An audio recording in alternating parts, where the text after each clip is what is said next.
Congress these days does seem incredibly anti-science, almost historically anti-science. They can't even accept the reality of global climate change. They did actually give a big boost to the NASA budget going into next year, and perhaps gave it a new direction at the same time.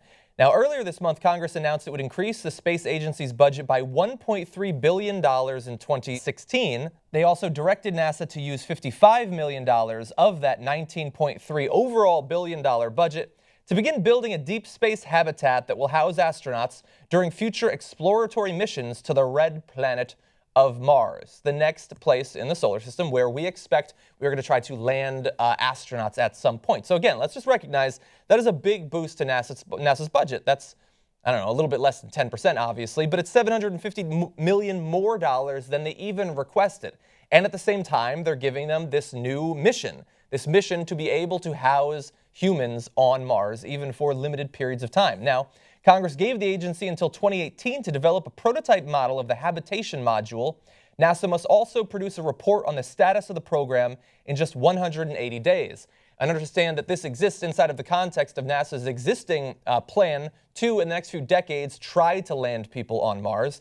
Now, they said that they hope to launch a crewed mission to Mars by the 2030s and to begin cislunar between Earth and the Moon testing of a workable habitat by the 2020s.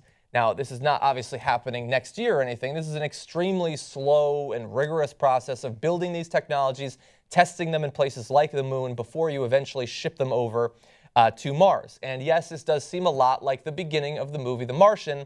Hopefully, Matt Damon will be protected during these particular missions. And overall, I understand that when you're talking about huge amounts of money, like $19 billion going to NASA, an increase of $1.3 billion during relatively hard economic times for regular people, if not actual corporations, a lot of people are going to see this as a waste of money. That $55 million going specifically into building habitats for Mars, people are going to say, well, why don't you build habitats for people living on Earth? And I understand the concern, obviously. The government spends a lot of money on NASA and on a million other things, but I don't think that this is a waste of money.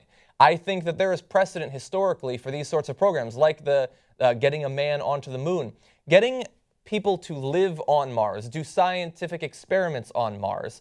To even have the technology to get them to Mars in the first place is going to require a level of international cooperation and scientific advancement and exploration that we haven't seen for a very long time. It would perhaps be the biggest scientific endeavor that humanity had ever engaged in. And that is exactly the sort of thing that inspires an entire generation or more to pursue careers in science and engineering, programming, and things of that sort. And that is something that humanity could desperately need. That's certainly something that America could use while we continue to fall behind other countries like India and China in engineering and science.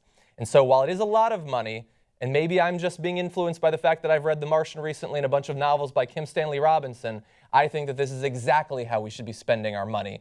The only tweak I would do is, let's see if we can do it before the 2030s. Ain't nobody got time to wait. And that's my final judgment.